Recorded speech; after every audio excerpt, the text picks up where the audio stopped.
and managing client expectations. So I would be focusing more in terms of on trends and valuation along with client experience, but I think I'll spend a little more time in trends and valuation. And my request would be that I think there are more experienced people right now we have on this session. So I would strongly suggest that we can have an interactive session. You can share your perspective, your experience also, so which is beneficial for everyone. So that will be a great collaboration. And to start with, I just wanted to start with a simple story. And this story goes back to before 1900. 1 second, yeah. So it's a very interesting story which I recently came across. I really don't know if this story is true or not, but it is interesting, and it has some interesting flavor for a valuer also. So on the left-hand side, you would see this gentleman named Charles Louis Tiffany. He was a jeweler. On the right-hand side, it's John Pierre Morgan, the banker, the famous banker. So this goes before 1900, where these two were friends. And eventually what happened is Charles Louis Tiffany, he came across a very interesting necktie pin, which you can see in the top center. So this is a pin which you attach along with your tie, and it enhances.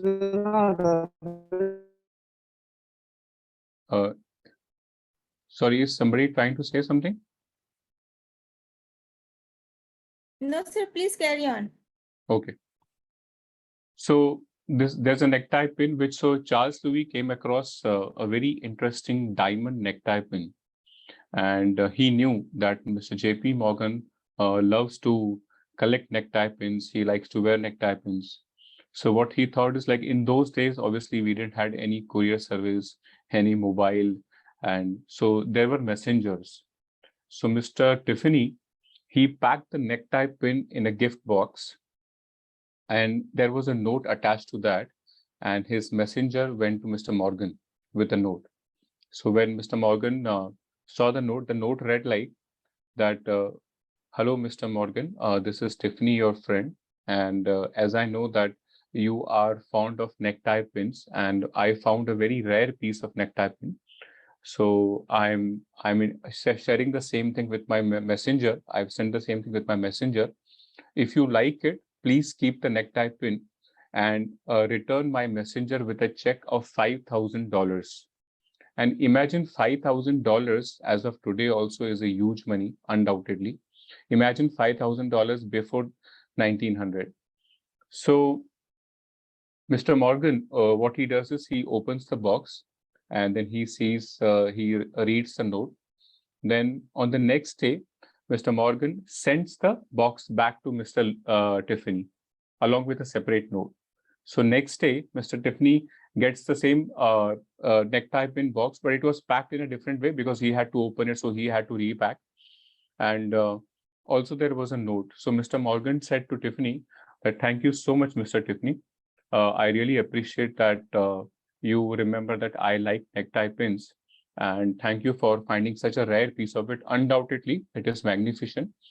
But the problem is the value of this necktie pin is too high. It's beyond par. $5,000 is too much. So I'm sending a check of $4,000 to you. If you are okay with this, you can keep the check of $4,000 and return my messenger with the box which has the necktie pin. If you are not okay, then you can return the check of $4,000. So Mr. Tiffany was slightly in a fix. So he was confused now what to do. $4,000 is a big amount. After a couple of minutes, he thought, and he returned the check back to Mr. Banker. So the messenger took the check back and kept the box with the necktie pin with Mr. Tiffany only. And Mr. Tiffany started thinking, did I made a mistake of rejecting such a big amount? It was just matter of $1,000 and so on. Finally, he thought, let me open the necktie pin and keep it back. The moment he opened the necktie pin box, there was a check of $5,000. And there was a note where Mr. Morgan said, I was just checking the value. So ultimately, at every point of time, we as value, we need to find the right value, right? Maybe it could be a land, building, financial asset, plant, or machinery. So there are different methods which we have, different approaches we have. But in those days, you can imagine a very interesting way how Mr. Morgan found that the actual necktie pin was worth $5,000. So with that, we will move on to our presentation.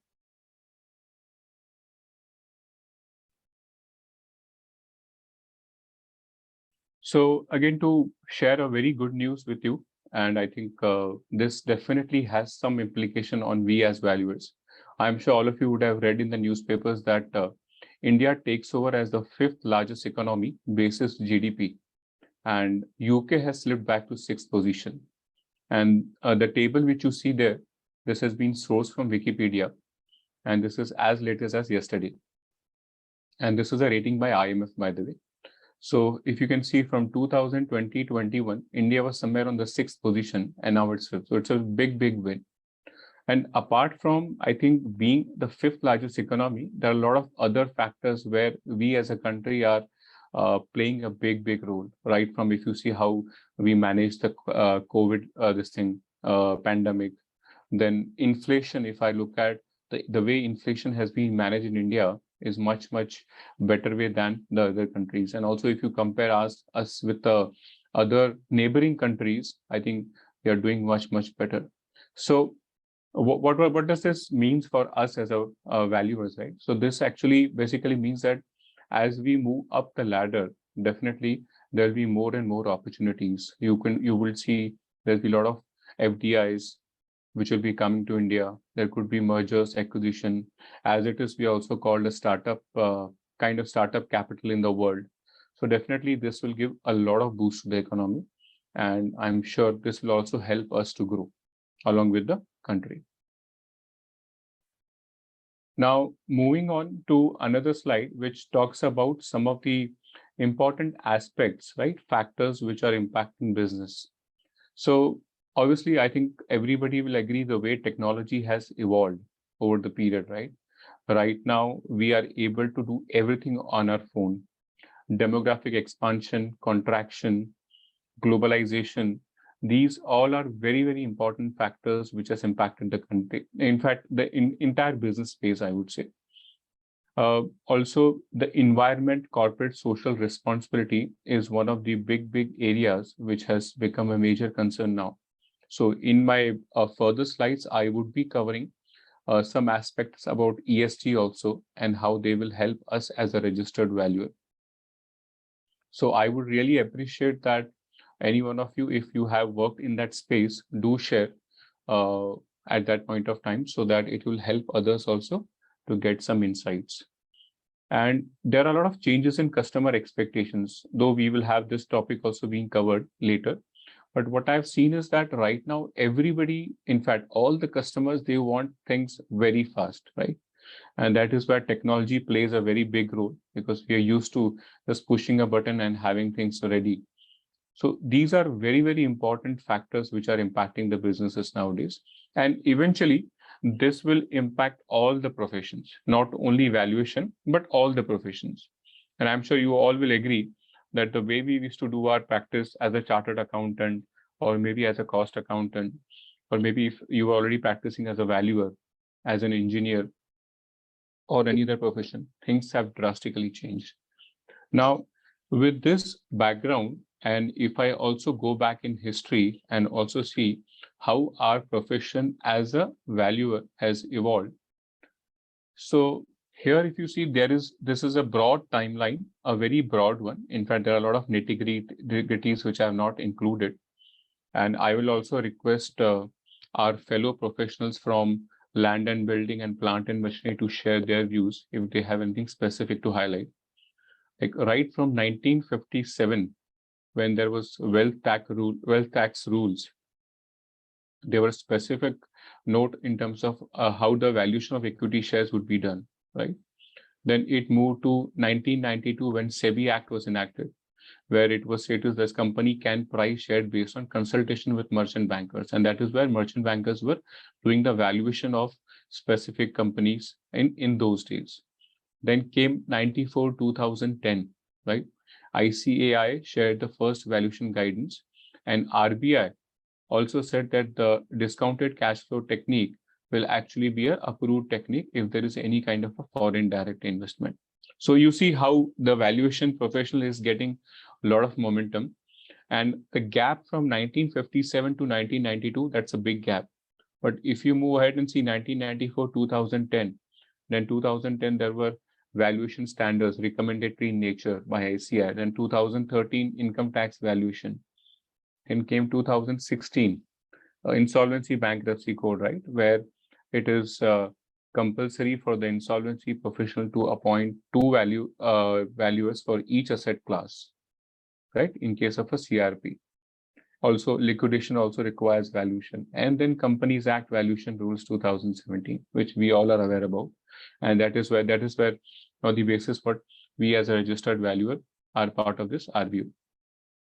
Next upcoming is Valuers Bill 2020, which has been on the table for discussion for a long time. But I think that could also be a game changer once it gets approved. So I'll cover a gist of it also. But before I move ahead, anybody would like to share their view or any perspective from this timeline or anything in general?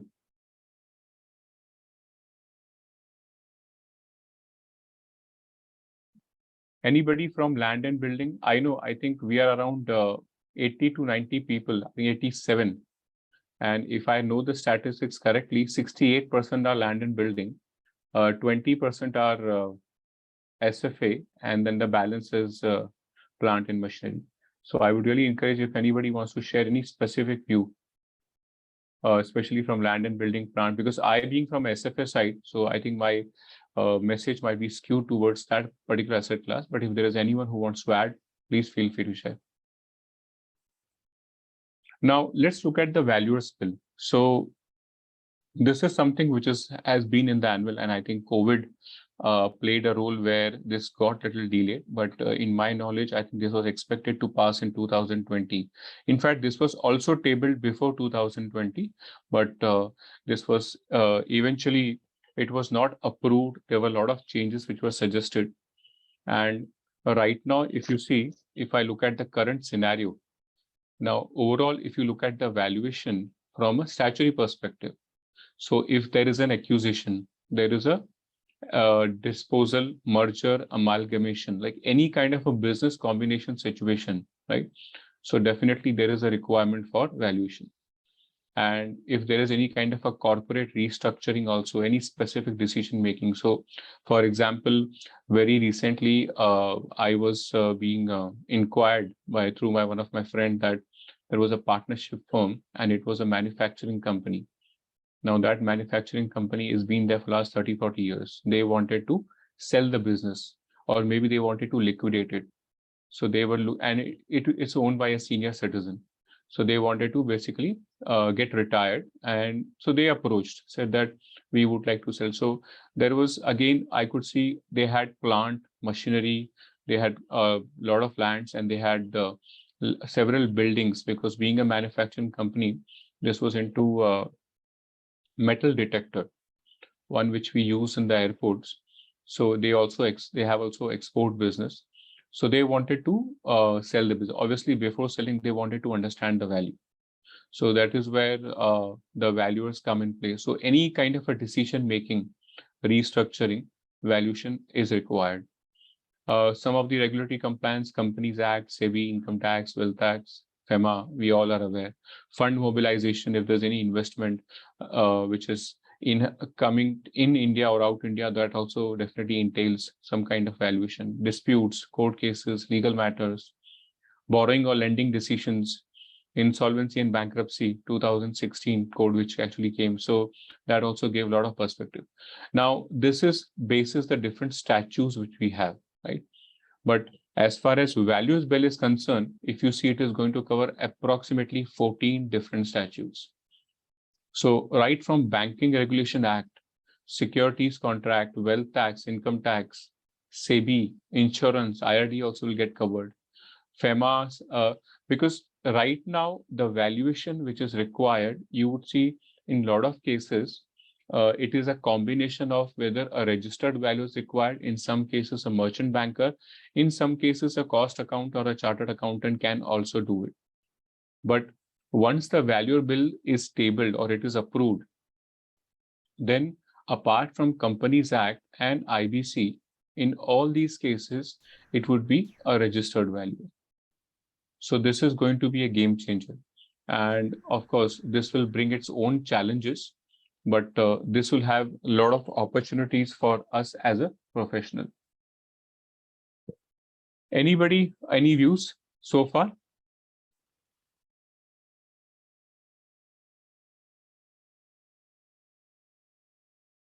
Okay. Now, let's look at some of the emerging trends. So some of the emerging trends in terms of what are the different industries which we see. Now, this is something which I'm sure everybody will agree that these are some of the industries where you will see the future. And I'll also relate this how it will be relevant for us as a registered valuer. Internet of Things, I think now everything is becoming smart, right? Smart speakers, smart TV. Ultimately, the expectation would be a smart valuer also. So there is a lot of change which is happening. Artificial intelligence. This has come a big way, especially I'm sure if you follow technology news, there are a lot of robots which have started talking, taking care of daily routines. In fact, one of my friend has a robot cleaner and they call it as a Shantabai. So that robot basically takes care of all the brooming and cleaning of the floor. So it's very interesting to see that they don't have to worry about it. Just press a button and automatically it cleans the entire house. Cybersecurity, obviously, with the invent of technology, that is a very important area. Drones, Swiggy and Zomato, they are exploring opportunities where the delivery will happen through drones. Robotics, again, it is similar on in the lines of artificial intelligence, virtual reality. I think last year that is why Facebook got changed to Meta. So this is a big space, and this is giving. I think this is a big change which is happening where you will have a lot of virtual assets like NFTs, cryptocurrencies. These all assets will definitely will have a lot of requirement for valuation. I'll cover some part of it also. Nanotechnology, everything is becoming smaller, right? So machines are getting more and more intelligent. Renewable energy, solar, I think this is one of the call of the day. So that is why ESG space is also becoming very relevant. In fact, in one of my slides, I'll talk about like in 2023, how it is important for all the listed companies to report ESG. E-learning, I know we can all see that right now what we are discussing is also a part of e-learning. Big data, 3D printing, blockchain technology. Can anyone tell me what is the underlying part of this? I mean, these 10 to 12 industries, there is a common underlying theme. Can anyone tell me what is that common underlying theme? Anybody? Software. Very good. Yes, sir. You're on the right side. Anybody? Valuation startups which are going to introduce all these products or technologies. Correct. It is definitely one of the areas where startups are focusing upon. Absolutely right. Anybody else? Internet. Okay, yes. I think internet is what something will get changed. I think now we are in the age of internet too, or there is a mega net, some different name they have started calling after this virtual reality. Anybody else? Digitalization. Yes, absolutely right, sir. Absolutely right. Big data is definitely part of the digitalization, e-learning. So we need to be up to date, like, now the past knowledge will not be of much use. absolutely right, sir. Absolutely right. In fact, it is such a big change that I mean, you can just simple this session what we are doing on Zoom. Zoom was not heard before 2020, 2019, right? Now everybody knows Zoom. So it's a big change. So technology is going to be one of the major game changer. And that is where we as a valuer will be definitely be impacted. So I'll tell you a very simple example. I was part of one of the forum where NFTs, I'll cover in one of these slides, non-fungible token. Basically, it means kind of a small clip of a video or maybe a GIF, maybe a logo, something like that. And that is very unique, right? And it is an asset which people own and then they trade. Now, if there is a trading happening, obviously there will be a price. If there is a price, there has to be a value. So how to arrive at this value? So this was just one example. But there are a lot of other similar assets because of this invent of technology, which are getting created. And we as valuer, as Krishnan sir rightly said, that we have to be up to date. Now, I have a question. Anyone from One you? more point. Yeah, sure, sir. You Please put go up ahead. a concept called virtual real estate.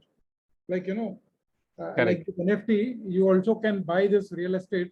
And there will Absolutely be right. some value to it also. And that is one more thing that I heard. Yes, sir. You are absolutely right. In fact, it's called metadata, if I'm not wrong, if I remember the name correctly. And that is one reason which I mentioned that Facebook has changed its name Metaverse. Yes, it is called the Metaverse. Like we have this universe, there is a separate world called, a digital world called Metaverse. In that, you have these virtual real estate and a lot of big brands like Starbucks, banks like, if I'm not wrong, I think JP Morgan or maybe Bank of America, they have bought spaces in this virtual reality because eventually we would be all in a virtual reality where they will have banking, you will have food, you will have entertainment, people will be meeting in this virtual reality. So it is a big, big upcoming. Now, just imagine you as a land and building registered valuer, how would you be valuing a virtual space? So it's going to be a different challenge altogether.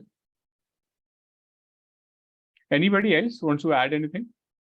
Or anybody from this group has done any valuation, maybe for any kind of a specific plant or machinery which relates to these kind of technologies? Anybody?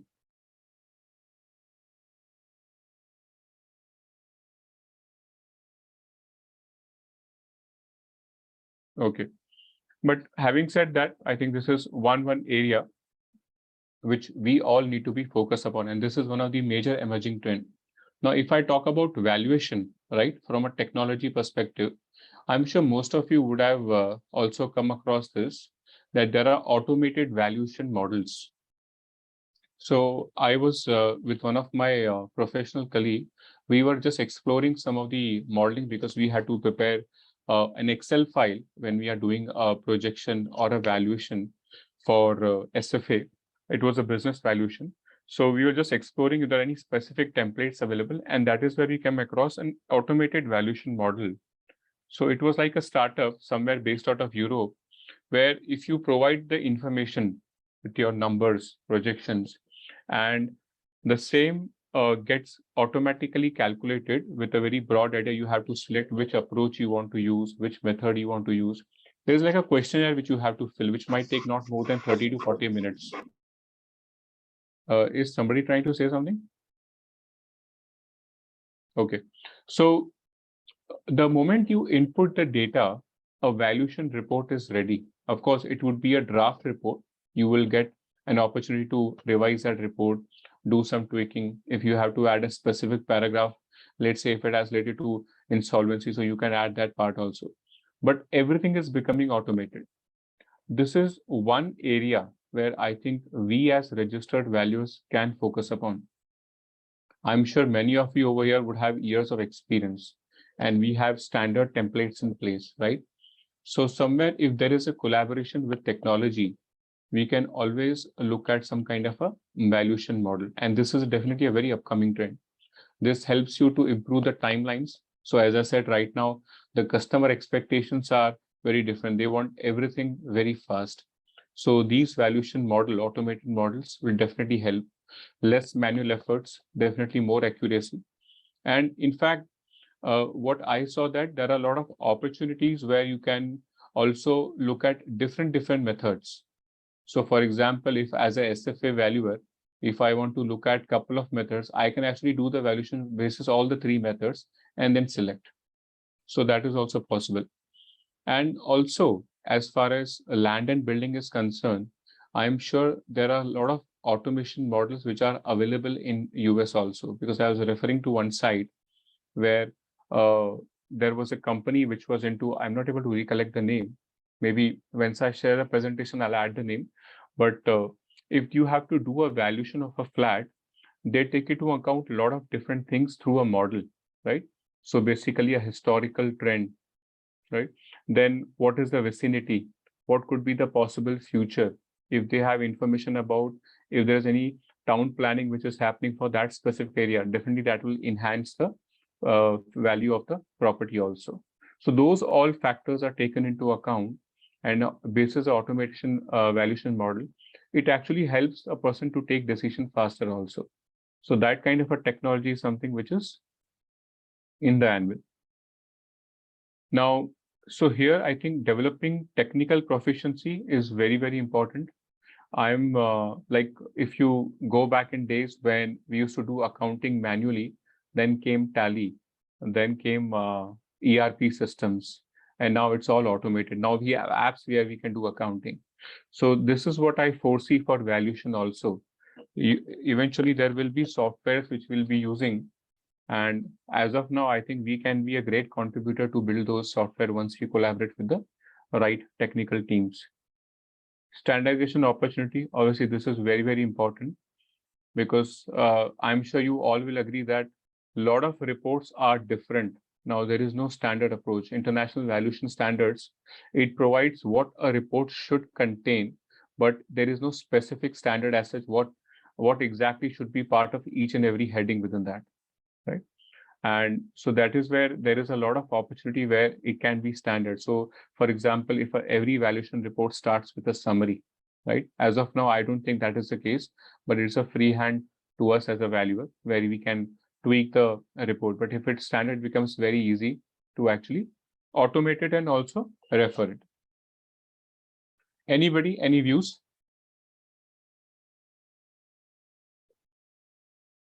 Anything to add? If you have different views also, please feel free to share. Okay, so let's move on. Now what I'm doing is I'm looking at some of the very specific assets. So this is one of the asset which is intangible asset. I'm sure we all know intangible asset is basically a non-monetary asset without any physical presence. So for example, a logo, software, I gave an example about NFT also, or maybe the domain name, your website, a Goodwill. trade name, goodwill. Yes, yes, absolutely, goodwill. So this seems to be one of the big emerging trend as far as intangible asset concerned. Now, if you see the statistics,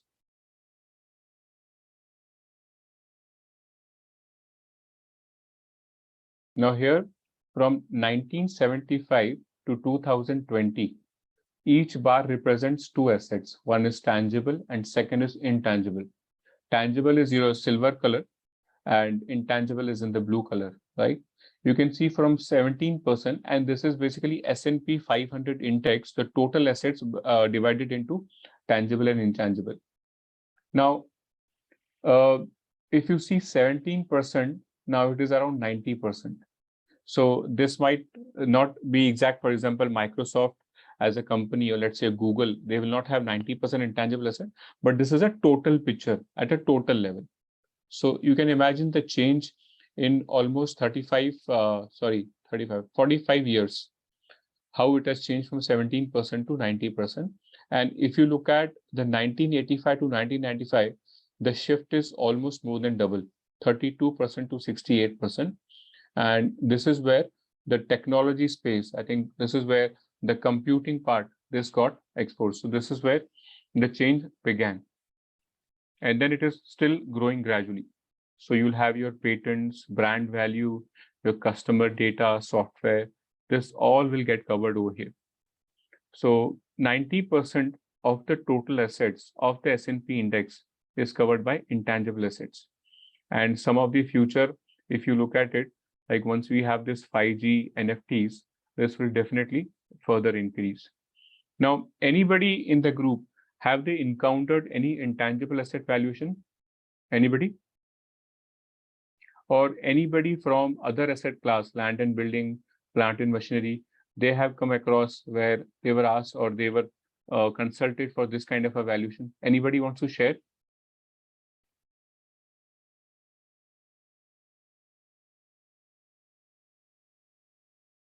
Okay. So I had a very small experience about valuing intangible asset, and this I'll cover in the next presentation where we'll talk about customer experience. It was a very interesting experience, though we couldn't conclude the assignment, but yes, I could see that how this space is growing. And I think also, if I talk about plant and machinery, especially machinery, so one thing which I can see right now is there are special machines, like for example, 3D printers. Okay, so it has a physical board also. So there is a software attached to it, but there is a physical. So I'm pretty sure that we as RVs for plant and machinery, somewhere in future, we'll start looking at these machines also. So has anybody come across valuing a 3D printer so far? Though I know it's at a very nascent stages, but anybody has come across that as a machinery valuation? Because I can foresee that there will be factories which will be actually manufacturing 3D printers, and this would be something which is going to be very common. Okay, so let's move on. These intangible assets, as per the international valuation standards, are classified into 5 different categories. So if you see on the left-hand side, these are the functional based categories: customer base, marketing base, contract, technology, and artistic. And here, customer base would be like a customer list. Okay, so for example, Amazon, Flipkart. So they have a huge list of customers. Now, though there is no contract as such, but there is a customer which is available, and there is always a retention ratio, returning ratio. So basis that they can always know that, okay, this number of customers will always come back to them. So that becomes intangible assets. Marketing based. Now, whatever we do as a promotion, right, for any product or services, that becomes a very important asset where you are going to generate more and more business. Trade name, logos, right? Contract base. So for example, if you have any kind of a what you call AMC, a contract, maybe for any specific service or a product, that becomes your intangible asset. Technology based assets, so software, or any specific kind of a machinery, though machinery will not be intangible, but any specific software, domain name, that will be part of intangible. Artistic will be your movies, pictures, photographs, any kind of musical works, video, lyrics, books, magazines, or maybe those newspaper assets. These all will be part of your intangible. And this is a space which is growing a lot. So this would be a big opportunity or a trend, which I foresee that this would be where we need to, we as a valuer, we need to be aware about. And I think this will also have some definitely a role to play for other asset class also. As I mentioned, for 3D printers, as we have new and new intangible assets creating, but somewhere these intangible assets, for example, if I look at cryptocurrency, right? So cryptocurrency, though it is a digital currency, but the kind of problem solving techniques, the kind of machinery they need, those are at a those are like at a supercomputer level. So definitely this would have a lot to cover for the other asset classes also.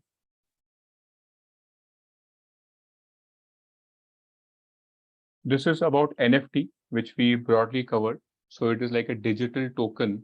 And right now people are actually investing in NFTs.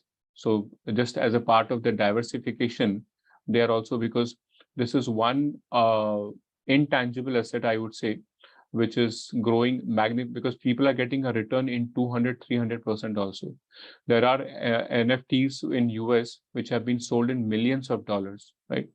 So these are basically fungible tokens which are divisible. Fungible tokens are divisible, but they are non-unique. But these are non-fungible tokens which are absolutely unique. So there will be only one NFT if you have that. For example, if you have a specific GIF, or let's say if you have a specific logo, that logo, a digital logo, that will be only with you, right? So imagine, because of being rare, the kind of value it will carry. So that scarcity, that is what is going to bring the value. So it's going to be a big challenge how you will be valuing this NFT. So in one of the forums, I was asked that how do you look at NFT valuation? Honestly, from a SFA class point of view, I was a little perplexed. Of course, there are ways using market and income approach, but yes, this is something which is yet to evolve. Now, ESG, environment, social, and governance. This is one big area which is actually going to have a lot of opportunities for us. This is one trend which eventually will have a big impact on us as a valuers. Anybody has done any this thing valuation assignment in the ESG space, or with any company which is into ESG? Maybe for a solar company, or maybe for a company which is working on social issues. Anybody?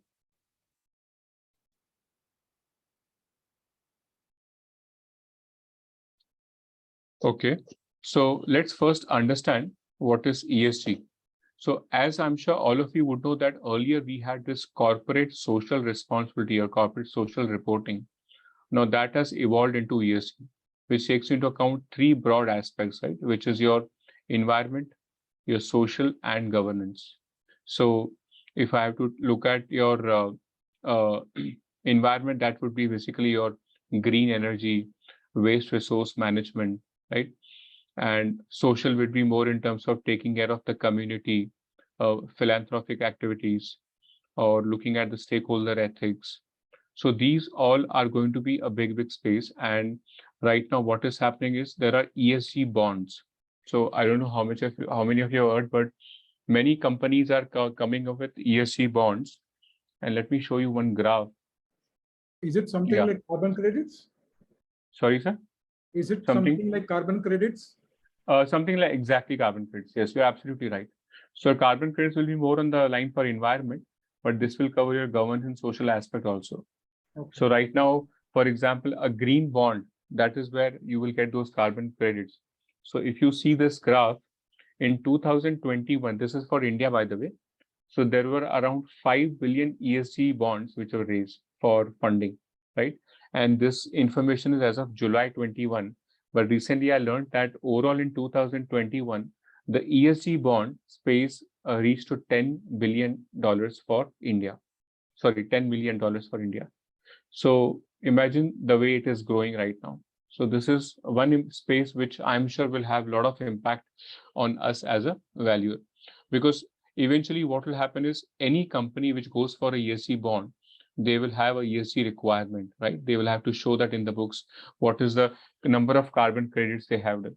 Now for that, definitely they have to keep the environment green. For that, they will be deploying certain machinery, or maybe they will be trying to avoid using depleting natural resources, or maybe shifting to solar panels for generating electricity.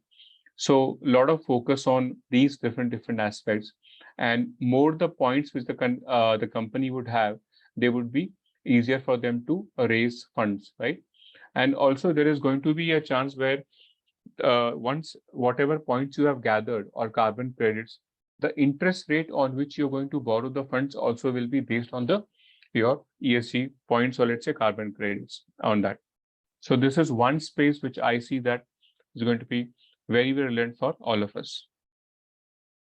Anybody, any views on ESG or any experience?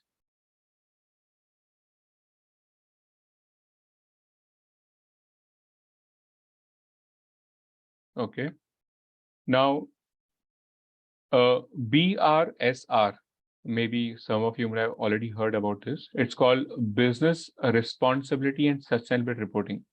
This is going to be part of your ESG disclosure. So if you read the first sentence, from 20 to 23, 1,000 listed companies in India will need to prepare a BRSR containing detailed ESG disclosure. So what is the impact they have done on the environment, right? Social impact, the impact on the governance also. So these all three aspects, there will be a specific pointers, like I think as Krishnan sir said, there'll be some kind of a credit which they'll have to give. This is still evolving, but this is going to be something which is in the annual. So this will be part of your annual report, right? It will be getting notified to stock exchanges. It will be published in official company website and separately provided to shareholders also. So obviously a company which is more ESG compliant will obviously will have a higher value, right? The BRSR built upon the framework of MCA ESG guidelines, derives inspiration from international reporting frameworks like GRI. So there is a global reporting initiative standard, which actually brought up this overall ESG guidelines. And this is what going to get incorporated in India also from next year. So this will cover both your qualitative and quantitative aspects. In one of the analysis of companies over a 3-year period from 2019 to 21, it got highlighted some of the interesting valuation and ESG. So there is a size effect. Basically, larger company have better ESG ratings despite smaller reporting scope coverage. Obviously, larger companies will have more scope to actually take care of the ESG requirement, right? Also scope, also funds also. So obviously they will have that size effect will come in place. Then a reasonable positive correlation between total shareholders returns and improvement in ESG score over a 3-year horizon. So obviously whichever company is having a better score, the shareholder return will be better. It's a positive correlation, and eventually it become negative also once the score starts depleting. Improvements in ESG.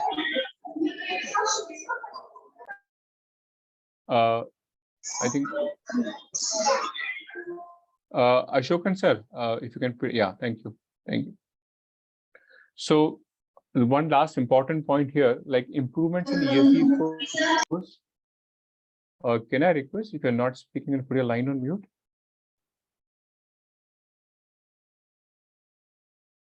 Okay. So if you see the ESG score also correlate positively with improvements in valuation multiples. Now this is, I'm sure from SFA class, people will be able to relate this, that better the ESG scores, better will be the valuation multiples. And this is where which we use a marketing approach also. Now for other asset class, do you all also use market approach? I'm sure for property, market approach is being used, right? Especially for land and building. Am I correct? Yes. Anybody? Yes. So Krishna sir, if I'm not wrong, you are part of land and building asset class, or? Yeah, I'm part of land and building, sir. So then in that case, whenever if you're valuing a land and building, do you take into account any specific ESG aspect, like how it is going to change the environment or impact the environment? Have you come across any such situation? Or has it impacted? Not really as on date, but future it will, because a lot of green buildings are happening. So they're going to save on energy, save on water and all. So those buildings will have less of maintenance, so they'll have more of demand. So that way their market value will be more. Definitely. The same neighborhood. Correct. So again, market forces come into picture. So we go by the market. So Yes. what price it is getting sold. We may not exactly, put in these, ESG points. Correct. Based on how that transfer happens. That's how we. Correct. Excuse me. Anybody? Sir. Yeah, sure. Sanjeev sir, please go ahead. Yeah, actually, we are not getting such assignments where the impact assessment is required. Normally, what valuations we are doing for land and building, we are either getting for mortgage purpose or for companies act purposes or for income tax purposes. So, wherein the impact of any environmental impact does not play any role. They simply go by comparable methods. Okay. So, suppose if any contaminated land is there, and I'm getting a buyer for it, then it becomes a reference to me. So I ignore rest of the impact on the land. So if I understood correctly, you're saying contaminated land, which is definitely not environment friendly, and if you're getting a buyer for that land, so you're saying that becomes a benchmark. For example, if that land was sold for a lesser value, that value becomes a market value, that becomes a benchmark. Have I understood benchmarks from my valuation. Okay. Okay. So then, then I'm not going for any assessment or not going to any further research whether what will be the impact, how much it will be the impact, what will be the marketability, what will be the recourse cost. Understood. Understood. But eventually, I think if you when you say the market value is lower compared to the land which is not contaminated, that itself also is in a way a No, measure, no, no, right? no, no, no, no. I No? know. I never said it's lower. Acha. Okay. Simply, we are getting the comparable. That's all. Understood. Understood. Understood. Okay. Okay. But I'm sure, I think as we move ahead in the future, this Yeah. could become one of the factors, right? Because eventually the valuation will get impacted. Yeah, unless otherwise the impacts of environment will come into play and make some public awareness, Correct. or anything happens Correct. which make awareness, like for example the Bhopal gas tragedy happened in Yeah. Yeah. 1980s. Yes. Now everybody is forgotten that Yeah. True. the Bhopal is a hot market for real Mhm. estate. Nobody thinks about environmental impact over there. In fact, what You we can do, imagine, like in 1980s, to my estimate, almost 30,000 people was dead in that particular incident. Yeah. Yeah. So you can imagine what will be the impact, what was the area it must have covered. Absolutely. I know. I think entire city was, I think, covered in that fumes, right? Yes. Despite that, there is no any legal, no any rules is there where the impact assessment is required. I no, think in maybe, fact, yeah, yeah. I instead think, of ESG, what we do is HSC. That I have done a lot of HSC. HSC means occupational health, safety, and environmental studies, audits, etc. There are several requirements to meet that. That there is the Environmental Protection Act, the Factories Act, and several criteria uh, which require to be confirmed. So HSC requirements are coming, but ESG, we do not know that the financial part is missing. Otherwise, what are the engineering and technical requirements, and what is the gap that exists in the unit, industrial unit?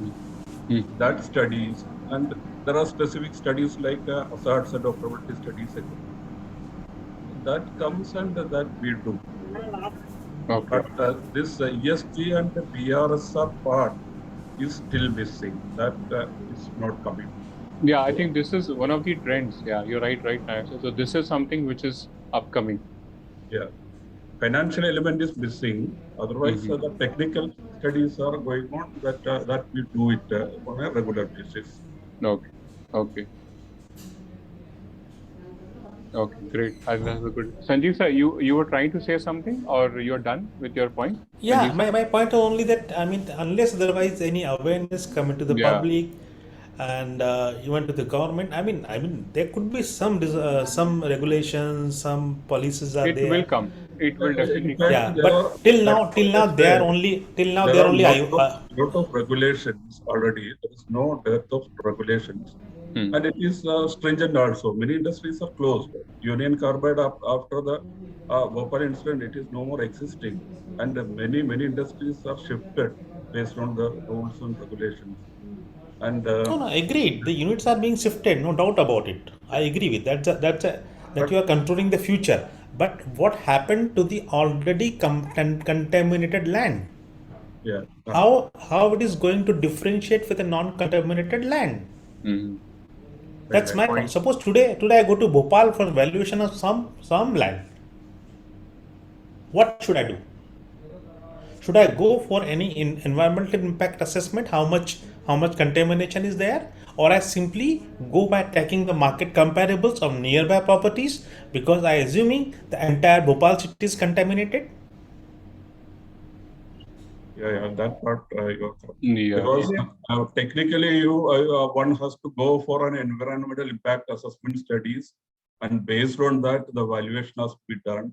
Okay, But suppose I go in for lower environmental it impact. happens like that. The valuer that it is not commercially viable also. That simply go by the market. Agreed. Yeah. Suppose I go for any impact assessment, and I found that there is any contamination. Do all these studies. No, suppose I go there and I find out there is a contamination. Okay, I request for an environmental assessment also, and found that there is a recourse or there is a recourse cost, say tune of 2 CR to 2 crore rupees for recourse of that particular contamination. But at the same time, I'll have to compare in the market. If I'll suggest somebody you have to do this 2 crores recourse cost, you have to incur that cost, then project become inviable. Yeah, there are a lot of commercial issues. Correct. Market forces only will decide Market on the define, price of the exactly. land. But if you are Correct. going to put up a factory or something, then if the soil is contaminated, that has to be remediation has to be done. And for that, whatever cost, eventual purchaser, maybe he will purchase at a lower cost because of the market, but he will have to spend that additional money. So for him, effectively, the cost of land will increase by that amount he is going to spend. So even No, though my worries is more for the residential aspect, not from the industrial aspect, because the impact on the human being will be more in residential areas, not into industrial areas. So even in the residential areas, if the foundations and all are going to get deteriorated because of the damaged soil or something, then the regulatory authorities will ask you to, do the remediation before you can do the construction. No, not for me. They will do for the entire city. That's I'm giving example of Bhopal city, which had an incidence of Union carbon early 80s. Correct. So to my understand, the entire Bhopal city is contaminated.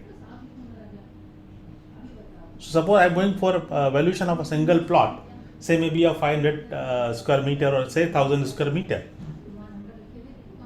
How do I value? I have to simply You go by the market. compare it. Market Comparable. Yes. Because assuming the entire city is contaminated. Maybe I think Bhopal is an exceptional case. Can we say that? Yes. Not an exception. There are several. No, it's not exceptional case, but it is easy for very giving example, and we can, for real estate perspective, we can have a better examples over there. Sir, if you take similar, like, Bombay, Kanjurmarg, and there are dumping ground is there. So here, even though the land is closer to Bombay side compared to Thane, there the price will be lower if there is a dumping ground. And the soil also may have to be remediated. So there are impacts are going to be there, and the market will reduce the price because of this contamination. Unless otherwise, public will come, like you are given a dumping ground. From Delhi NCR, the Gajipur is a big dumping yard is there, and there is no impact on the prices. Maybe could be because of demand and supply. Yeah. Is there only one big developer who has taken most of the land? Exactly. No. Multiple developments. No single developer. Private developments, government developments, society developments, variety of developments within a kilometer's radius. 5-star hotels are there. But I think the way things are changing right now, the way the focus on environment is there, I strongly believe that eventually, maybe like 2 years, 3 years, 5 years down the line, there will be some kind of a specific aspect which we might, as a valuer, will have to look into ESG, right? When we do the valuation, I'm sure there will be some parameters which we'll have to look into it. So this is one more, no, sir. When supply is more than the demand, then all these factors will start reducing the price. Yeah, that is also good. Correct. Absolutely right. When the demand is Because more, all these fundamentals are coming from Western countries, from Americas and all that, where the land is in plenty availability. You can shift from Bhopal to Kerala to Jammu Kashmir. In 2,000 kilometers, there's no shortage of land. I know. It's a different ball game as far as if you look at India is concerned or other Western countries are concerned. Yes. Okay. Interesting discussion. Sorry for diverting No. the topic. Not at all, sir. It was definitely relevant. So not at all. Anybody else, if they have any views on ESG valuation, please feel free to share. I think this session has to be more interactive. What we are looking at some of the emerging trends, but maybe some of you might already be part of these trends. You can share.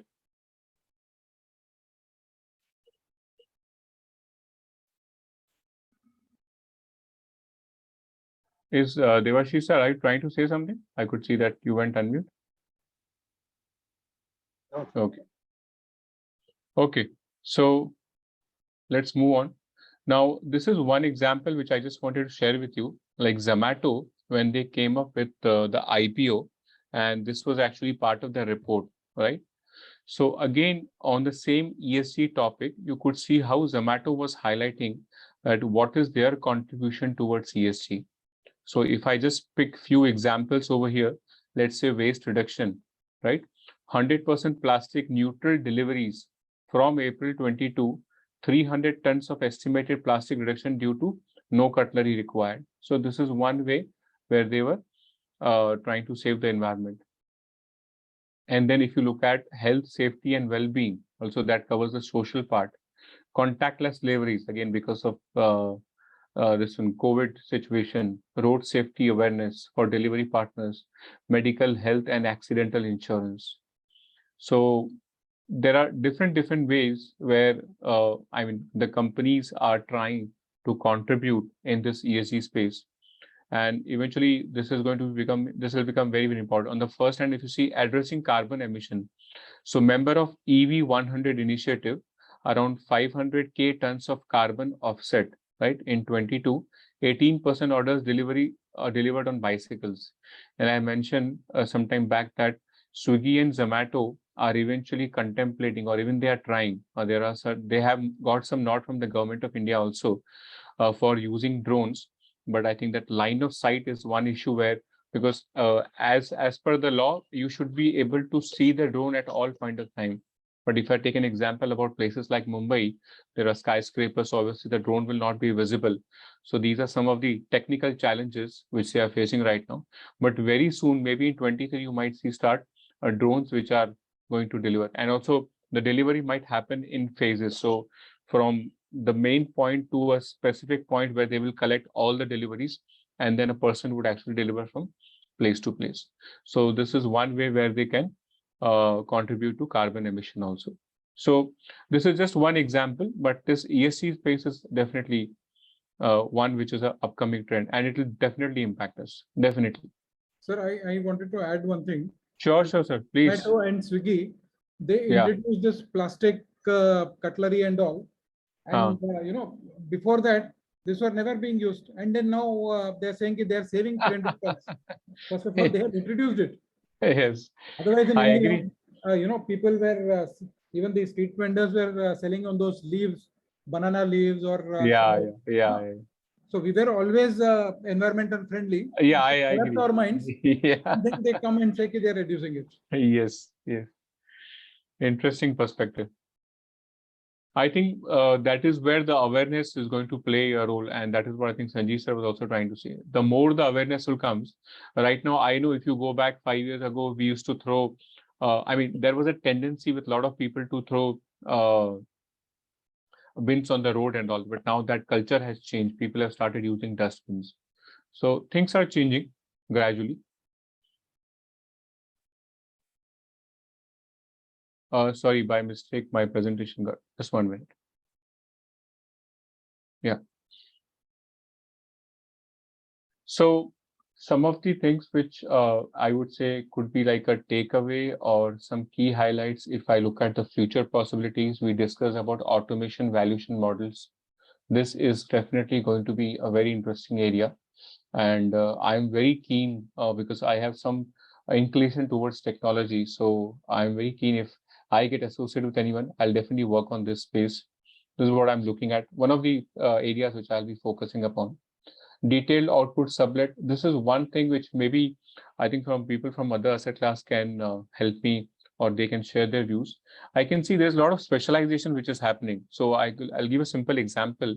In case of insolvency, where we have an entire process to manage. So we hire experts. In each experts, one will take care of analysis, one will take care of accounting, we'll have a legal expert taking care of all the legal aspects. Now, in case of valuation, right? So for example, maybe a land and building, or let's say plant and machinery, do you see that you hire any specific experts for specific areas, or maybe for a specific type of machinery where you don't have technical knowledge about it? Anybody wants to share their view?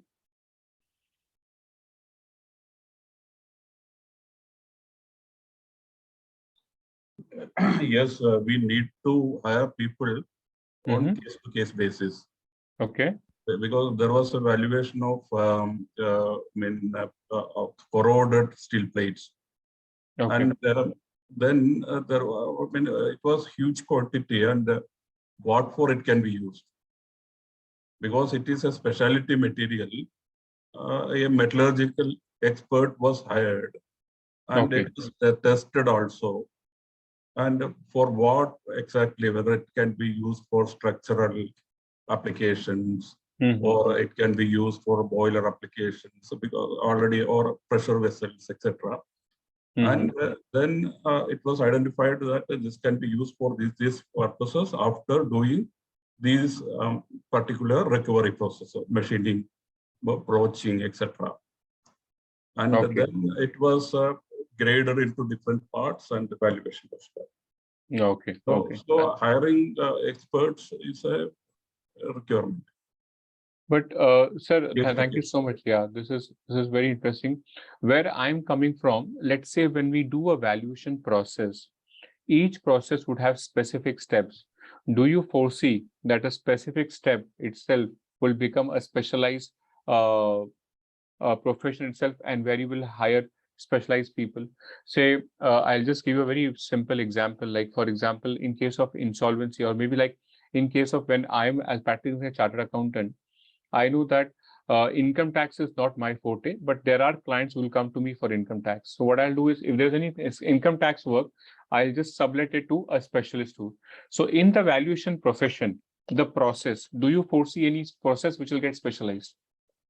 I foresee that precisely. That's what I said. Because then if it comes engineering, plan and machinery, it's a vast area, right? From avionics to softwares and automobiles and all that. Nobody can become expert of all. Oh, exactly. Correct. Yeah. And then depending upon the only a specific small kind of assignment comes to you.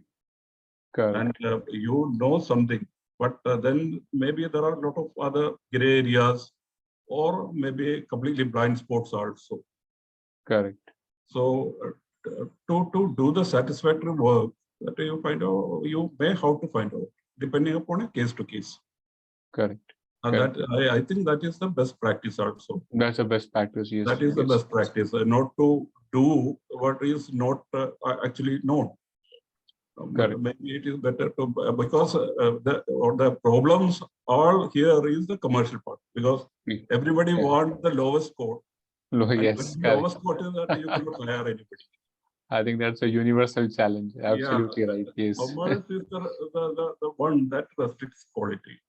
Otherwise, for the quality on this, the external expert is required from a case-to-case basis. Correct. Anybody else from land and building, if anybody else wants to add, or maybe plant and machinery, anybody from SFA also, please feel free to share. I do foresee that this is going to be a big area which will definitely change, because again, going back to the insolvency example, just to share a perspective that as an insolvency professional, once a company is under the insolvency, we have to prepare information memorandum. That information memorandum talks about everything about that company, and it helps the buyer to, if they want to buy that company, in terms of the financials, in terms of the assets. It includes the valuation reports also. So it is such a big task. Right now, it is part of the process. Now it has become specialized. So there are IPs, there are professions who are only focusing on this part. So I do foresee that valuation for all the asset classes, this will have these kind of situation also. Analytical statistical. So this is one area which I was recently looking at one business valuation report. They had actually given a specific graph rather than earlier I had seen there were reports. So your total equity value is X, or maybe in your case, like land and building plant, you might be giving certain value, but analytical in such a sense that they were giving a historical view. Maybe for a property, if you're doing a land and building valuation, you might give a trend that how the market value has changed over the period, right? And what could be the probable future. And this is where, as on the valuation date, this is what the price would be, right? Supporting with a lot of statistical data and all that. Has anyone come across this? Or is it already in the process? Anybody? Narayan sir, Krishnan sir, you are Normally when we give a value, no, we give a value on the date of valuation. correct. What you are talking of is in future appreciation, what it would be like, maybe 5 years. That is where you need to have this trend and projection. But sir, when you give the valuation by the for a market, specific, Yeah. no, correct, I agree. But when you give the valuation, do you also provide a data in terms of how the value has changed over the period of time, looking at the historical data? Do you? In some different kind of, like when you're doing means profit valuation, where, for where the, there are litigation purposes and all, where 20 years back, what would have been the market rent for a property. So there you may not have the, market 20 years back market records with you. There you have to project some based on, whatever nearby areas you could get some details, and then put some plus minus and Correct. arrive at that. Correct. Okay. Okay. This is for when you're going back. Understood. Yeah. So I've seen this one trend which is happening where you're giving this entire trend analysis about overall historical perspective. In some cases could be future also on case to case basis. So this is one space. Then especially for land and building, I was talking to one gentleman. He's from Mumbai. If I remember his name, Rishit Patel ji. I don't know if he's part of this session right now, but he was mentioning about GIS tagging, which is happening for especially for land valuation, where I think geographical information systems, where you have this all information already available online. Then there are drones which are being used right now to do the mapping of the land or the property. Is anybody come across this situation, or this is still in areas like New Bombay, where CIDCO is there? Many areas they have done through this aerial mapping. Aerial mapping, right? Yeah, they have done the land survey, and they have the data. The government has the data. So right now, if I understand, right now there is a lot of process where if you want to do a land and building valuation, you have to go through a lot of records. But once this data mapping is done, it would be available at one place, right? Eventually, it will be easier for doing the valuation. Is my understanding correct? I'm not so sure about that. What data will be made available? But the government is Yes, sure. Sure, it will be very easy because the sorry, I'm interrupting. The NIC's National Informatics Center has taken the project to digitalizing the entire India's agricultural land on GIS. Yes, correct. And Haryana is almost 70% done. MP is almost 40% done.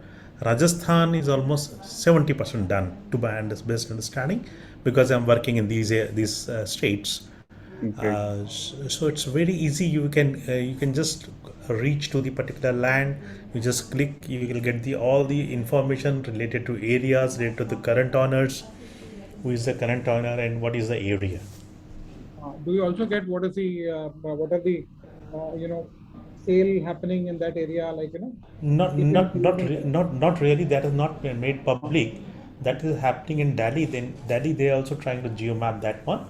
So through that source, they may give it on payment, but yes, you can have these information. So the future is there. You can think of it easy life for valuers, for at least for datas. Yeah. Great. So I think just now you are talking about the future projections on the basis of the historical data. Yeah. So just I'm sharing my experience. We are giving Sure, it to the finance companies because normally the most of the finance companies are having offices in Mumbai, so all the policy makers are there only. yeah. So there is always a dominance of the local officers or local managers over there. So the situations may be different from Maharashtra to Delhi to MP to Assam to Bihar. So Delhi is another big market. Sir, my So experience has been a little bit different, sir. Like yeah, please. Maharashtra, even though land they've done, they have digitalized and all, lot of data and all. But whenever you try to, log in, most of the time you're not able to get into that. It's a failure most of the time. See, these are teething problems. These are the teething problems. There could be a number of issues for that. But yes, And future is we still there, have to no rely doubt on about hard it. copies. We have to go First to thing, the first register thing is office. creation of data. Okay, Yeah. once data is in place, access to the data and user friendly. That all are, to my understanding, there are only teething problems. So it is One going to one take per, more time, maybe another 10, 15 years before everything would be. Not really, not really, not really. Nowadays, 10-15 years is a big time. Sorry, in 10-15 years, the new Last, technology will come in. last 10, 15 years, it is when the digitalization is happening, Yes, yes, But because it's a big task. Yes, it is a big task, and particularly we have to accept that as of now, whatever the revenue department, our revenue departments are there, they are not even computer literate. Forget about digitalization. Yeah. True. So in such environment, if the government is taking some initiative, you have to appreciate that also. But anyway, that's everybody has, once everybody use it, there will be easy life for everybody. So I'm talking about we are supporting the finance companies by giving the train in specific categories of properties and Delhi NCR. Like if any of my friends, they are working in Delhi and surrounding areas, there's a huge appreciation in industrial properties in last 3 to 4 years. The properties gone 2 to 3 times in last 2 to 3 years. Industrial properties. So, Sanjay sir, if I understand correctly, basically you're saying that whenever you give this valuation report to these finance companies, you provide a perspective both about historical and future with a trend, No, like how. not really with each valuation. What we have done Okay, is specific assignment to give them a train of a okay, specific pockets to understood. frame their policies. Okay, okay, understood. Based on our reports, they decide the LTV, loan to value ratio, Loan to value ratio, yes. for specific pockets, a specific segment of the properties. Correct, correct. Interesting, very interesting. Great. Anybody else?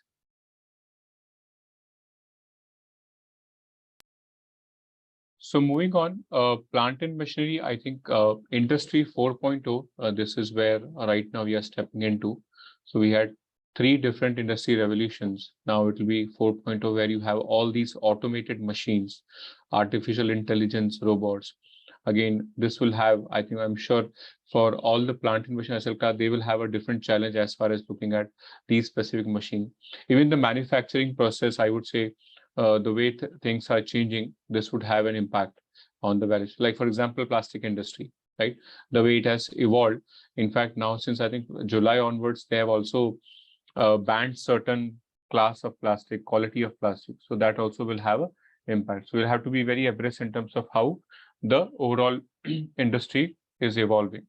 SME sector, I think we all know this is one area where government has a lot of focus. So this will be one area which also will have a lot of opportunities for us. If I have to talk about specific takeaways, right, from this session, I think enhancing valuation process by embracing technology. We spoke a lot about it. And as I think it for all the asset classes, this is one area which is going to get impacted. So this is one area where we should be focusing upon. Valuers' independence and objectivity should not be compromised. I think this is very obvious. The reason I put this is because recently in one of the NCLT case, I saw that there was a lot of copy paste which was done in one of the evaluation reports, and the honorable judge actually blasted the registered valuer. So despite we'll have a lot of technology in place, we have a lot of models in place, ultimately the objectivity and independency should continue to be remain over there. Cohesiveness between all asset classes, this is I think where I see a big opportunity, where all the asset classes working together, though it is happening in a lot of places, but this is where it is definitely going to further grow. And then the last one would be managing and enhancing the client expectation experience. So as I mentioned that the expectations are very different. Now the client wants everything with a click of a button. There are also a lot of mandate valuation expectation, which I'll cover in the next presentation. So this is where we'll have to manage the client expectation also, keeping our overall integrity, independency, our professionalism intact, right? So before I close this presentation, any questions, anybody, any clarifications, or anybody wants to share anything?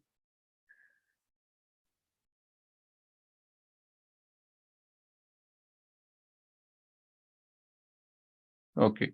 So I think we come to the end of the first session. Now we look at managing client expectation. If everybody's okay, can we just take a couple of minute break, like a quick bio break? Is it okay with everyone?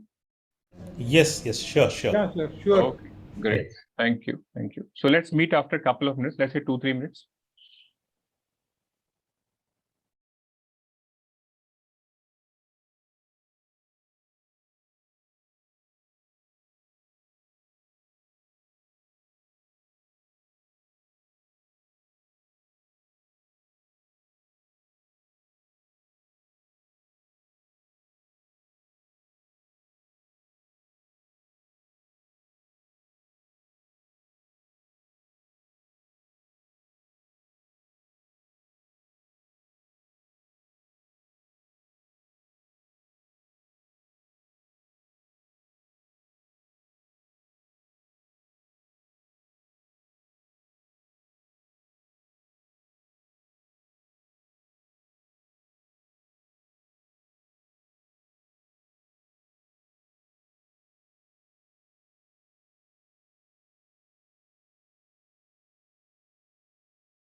Okay, so I think we can start.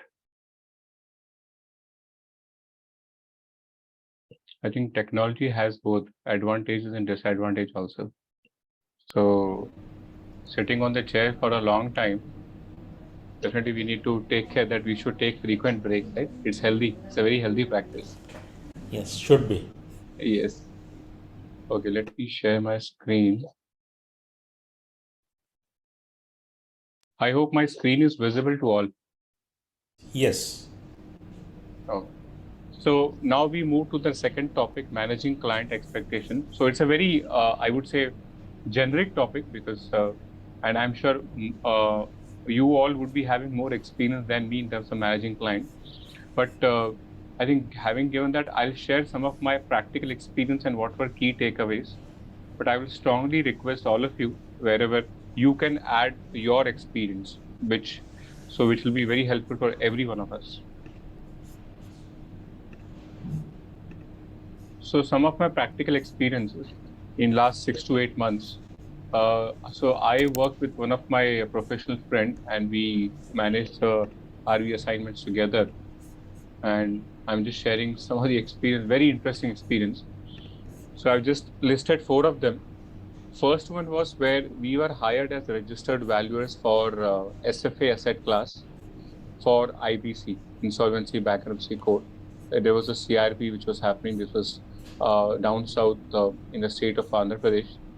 And the client, now obviously the client for us is the insolvency professional. So we were actually, initially when the discussion happened, there was a mail chain which went on. They asked for the quotation, we shared the quotation was accepted. Then they agreed. Then we shared an appointment letter. Appointment letter had very specific points that this is our scope of work. This is what we would require from you as an information in terms of balance sheet, in terms of detail about the inventory. Also, this is the timeline which we'll follow, and this is the fees which we have already agreed upon based on the appointment. And we will expect a 50% advance fees once it's confirmed, and also 20% after the draft report is shared, and the balance after the final report. So it was never acknowledged. Fair enough. Then when we started working on that specific valuation, we came across a situation where there was no data available at all. Now it's a CRP, it's a very time-bound process.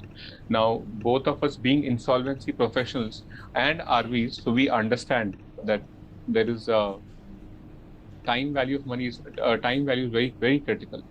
So what we did is we started doing follow-up with the client. Basically, client is our IP. So we started following up, but there was not much help. And finally, he said that, why don't you work with the accounting staff of the corporate debtor, the company for which he was appointed as an insolvency.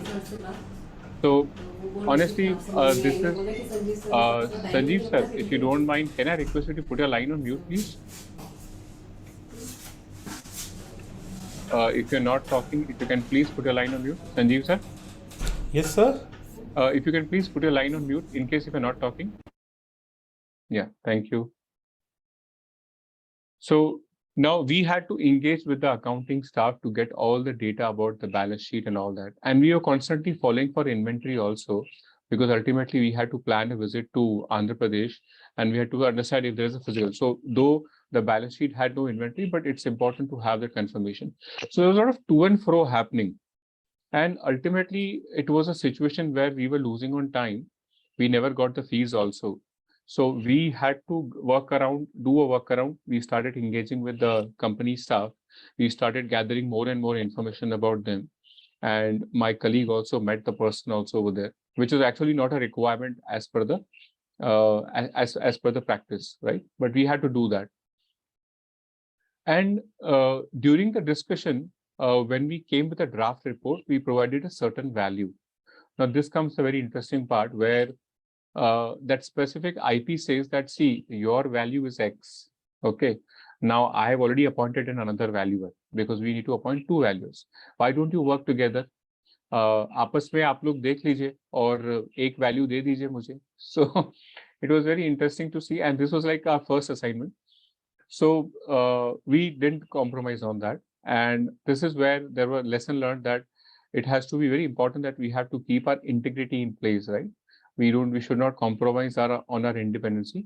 And in some cases, yes, we might have to go beyond the requirement where we started working with the the accounting staff of the corporate data. But here what we did is all the discussion, all the engagement, whatever we had with the accounting staff, that was documented. Everything was done. And after every meeting, we started putting a mail to the insolvency professional. This is what we have done. So this is what it is. In fact, in the draft report, there was certain, for example, there was an asset, and that asset, there was an insurance policy attached to the asset. So that insurance policy was never shared with us. When we did the valuation, because of no information, we had put it as 0. And we said this will have an impact because eventually there might not be any payment from the insurance company. After that, the IT came back with, and though he had to go back and work around and just gather this insurance policy, so he came back with the policy details. And then we went through the entire policy, then we arrived at certain number for that asset. So we really learned that there are situations where you might not get the data very handy, or there might be some expectation that, okay, you do a workaround. In fact, honestly, it's been more than 5 to 6 months, we haven't received the fees also.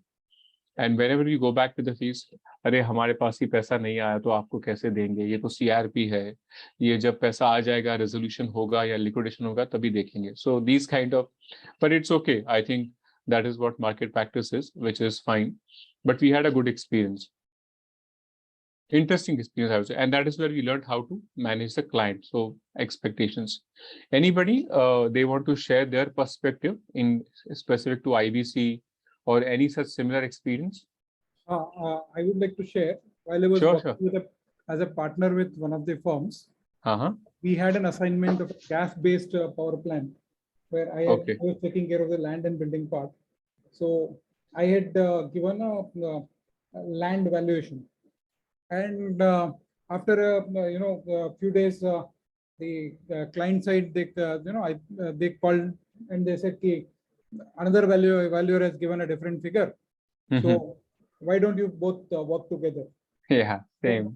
My firm also said, let's discuss, let's have a a Zoom call and talk it out. So I just asked the other valuer, okay, on what basis have you worked out this value that you have given? Because he had given a much lower value. Okay. What was supposed to be there. Then he said, no, we have given the market value. I said, I have done this, and I've in this site it is there, and I've visited the site also, taken local inquiries also. It cannot be below this. This is what I will certify. I'm not certifying anything less. And after by the end of the call, the other guy accepted whatever I've given. And the other value you mean to say, right? Yeah. Value. Okay. So even for the structures also, we had a lot of steel and RCC structures. So I had worked out based on how much steel would have gone into that, based on some working. Okay. And he had given arbitrary. So that was one experience, where we stand our ground. If we do a good job, then we should not give in. Absolutely. And sir, how was client's reaction when you discussed with the valuer? Any reaction from the client? The client was saying, "Inka bhi aisa hai." So I said, "Boss, I have done based on this. I've put my working. Okay. If the other person is able to prove what he is saying is right, I would like to accept it. But if I am proving it, he has to accept it." So that was one. And another, we had a project in Mumbai. There I saw, the party which was going for insolvency, they had taken a loan from a cooperative bank or something, and giving some documents. And when I went to see the site, I found, they had given 7,000 square feet of basement parking. There was no 7,000 square feet parking at all there.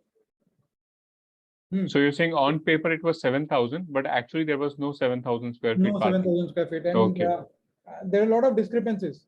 So what I find is, normally when banks and all, they give a loan, I don't know whether they, actually go and inspect and get into the details.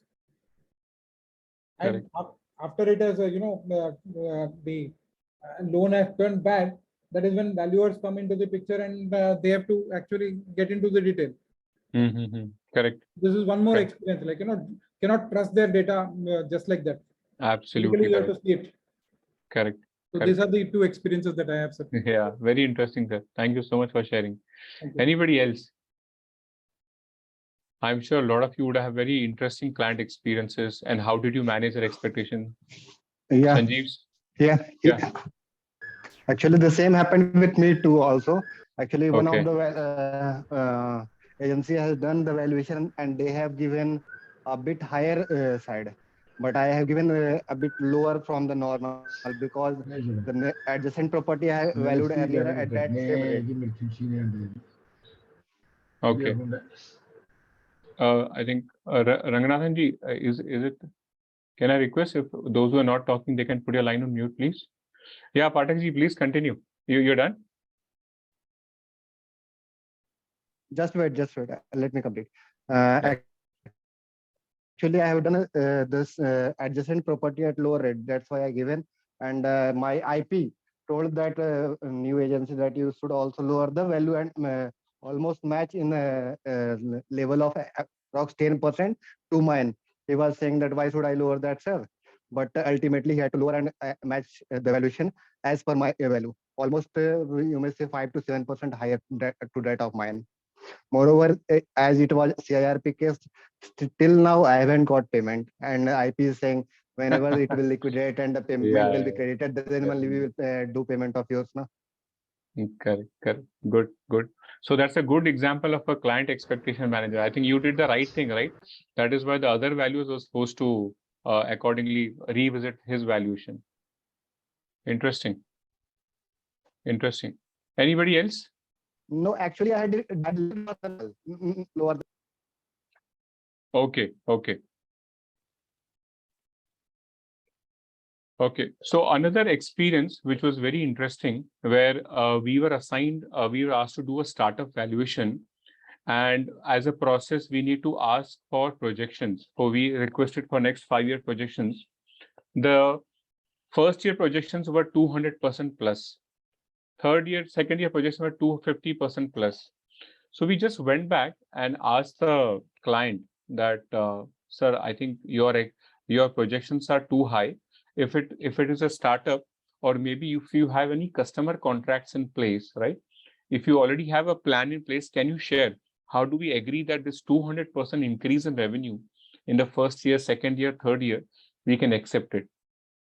Now, client got a little jittery, right? He said, okay, I need the urgent valuation because I'm expecting some kind of a buyer for my startup. And if I recollect, this was into artificial intelligence. So there was a lot of to and fro which was happening. And they started reducing the projections, but eventually still the projections were very high. We did not get any specific base data. So for example, if I'm saying like, I'm going to charge my client an annual fee, right? So number of clients, what is the annual fee, right? What all geographies I'll cover? How will I come at this particular revenue? You can't just say randomly that my 100 rupees revenue is going to go to 300 rupees and then going to 600 rupees and so on. So it was very random. And eventually in the to and fro also, we realized that client is expecting a specific number as a valuation, because maybe during the discussion with the prospective buyer, they might have given some broad range. Now they want to see that range in the report also. Now, basis the numbers what they give, obviously we can't generate that kind of a number. So it was more like a mandate valuation, and we started challenging the credibility. So after that to and fro, honestly, we said that we are sorry, we will not be able to support you. Maybe you can look for other registered value. So this is again another situation where maybe we had to bend down, go with what client is asking, or maybe you had to stick to our integrity that it is not what client is expecting, we have to provide them. So this was very interesting experience which we had to do. And I'll share one more experience in the another situation where we did a workaround for this. But before I move to another experience, anybody wants to share their views?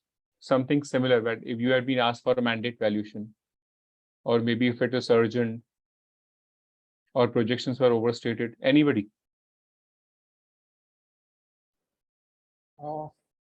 Yes, sir. Please go ahead. Yeah, I no, don't know, it's good, sir. I keep on talking, but Good. I was actually working with Godrej Properties. That time, this is not specifically related to valuation, but this is related to projections. Okay. Like we have a business development department, So when they brought in a project, 150-acre township, that time they had big projections, like they'll sell the property at 10,000 rupees a square feet, and this is going to be profitability will be 150%, 100%, all of those things. And by the time they signed up and it came, we as an engineering, we gave a budget of how much the cost would go based on the design and all. And when it came for actual project launch, that time the marketing department again did their own valuation, and they downsized everything, like the pricing, everything. They said isme bikega nahi. And that's what I'm saying ki when people are at different look at it from different perspective, their valuations also change. Marketing department, they want to sell more stock, they want to sell it fast, so they want to sell it at less. True. Business development, they want to bring in the project, so they have to give a bigger valuation to the company. Yes, we'll make so much of money more. And in the process, the engineering, who will always, like valuers, will always depend on calculations, and we will be off by 5-10% maybe, but not more than that.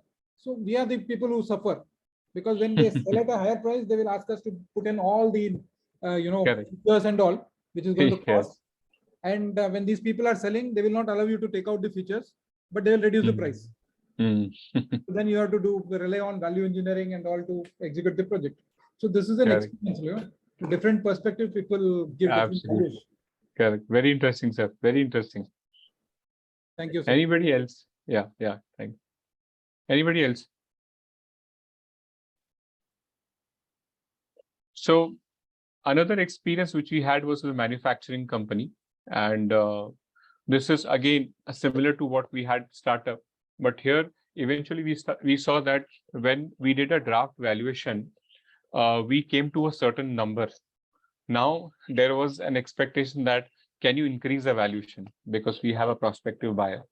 I said, even if you have a prospective buyer, we can't increase. This is a fair valuation. We'll stick to that. So clients started bargaining. Okay, there might be some risk and reward ratio. Commercial can change if you give a. So again, the integrity was challenged, and ultimately we rejected the assignment. So again, a similar, because you can't. Client expectations could be anything. I'll tell you a very interesting story with my last experience, intangible asset valuation. So one of the gentlemen approached me saying that, sir, we would like to value our portal. It was a portal. It was very similar to YouTube. So we went on a Zoom call along with my partner, and we said, okay, can you show the portal? So he opened the portal on the web, and it had certain videos. And I'll not be able to name the which state it belonged to. I'll keep all these things discreet. I could see the chief minister of that state, his video on the portal. Then there were some banks, all PSUs, by big banks. Their videos were there. So we asked him, what exactly you do with this portal? He said, this portal is for marketing purpose. This is a platform like YouTube. It is only a video portal, but this would be audio, video, both. One. Second, this portal has a facility to interact. So for example, let's say if your account is with State Bank of India, as an example, and State Bank of India has launched a credit card. Now they will send you a link on your WhatsApp or SMS with the link to this portal. You will go to this portal, you will be able to see the product.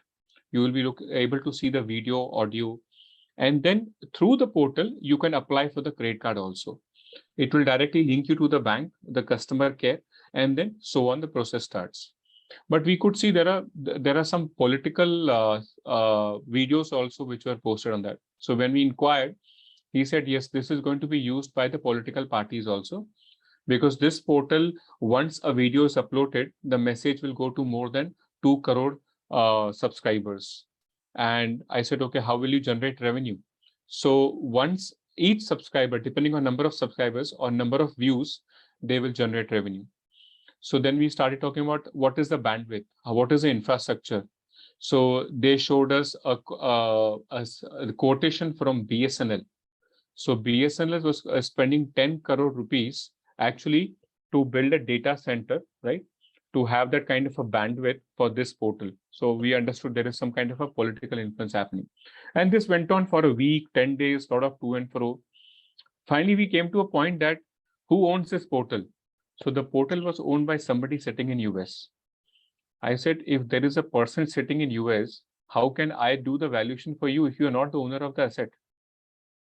He said, you can go to the portal and check it. I said, I'm not going to go. You have to prove it that this is your portal. Now, okay, what is the purpose? Understood. This is what the requirement is. What is the purpose? So the purpose is that once you value the report, and I want the valuation to be around 25 crores, and I will show it in the balance sheet. I said, you cannot use the valuation report to show in the balance sheet. You have to purchase the asset to show, and there has to be a transaction. No, sir, we have discussed this. We can actually show it. I said, what is the need for showing the 25 crore value in the balance sheet? Sir, we want to do the funding. Now there comes the point. Ultimately, like if I go back in times where Mr. Vijay Mallya had used his brand, an intangible asset, to get the funding from SBI, something similar we could see that a portal is being valued up to the tune of 25 crores to get the funding. So if you see the way the discussion started, the purpose of the valuation kept on changing, putting in the balance sheet, financing, and so on. And then there was a lot of urgency also. And ultimately, though the fees was very good, so the fees what we quoted, it was accepted very immediately. But still, we had already given the engagement letter. We had to call back the engagement letter because the purpose was not very clear and the ownership was not established. So very interesting experience. And this is where we understood that the client expectation is a very, very tricky subject. So you'll have to always balance in terms of your, as I mentioned before, also your integrity, your objectivity. You have to go with the book of law. I think I would strongly recommend that rather than falling for these higher fees or any such changes or requirement as per the client. So with that, I'll move to, before I move to other slide, anybody else who wants to share their experience, something very similar where there was a challenge on the ownership of the asset, but you were asked to value, client was ready to pay higher fees. Anybody?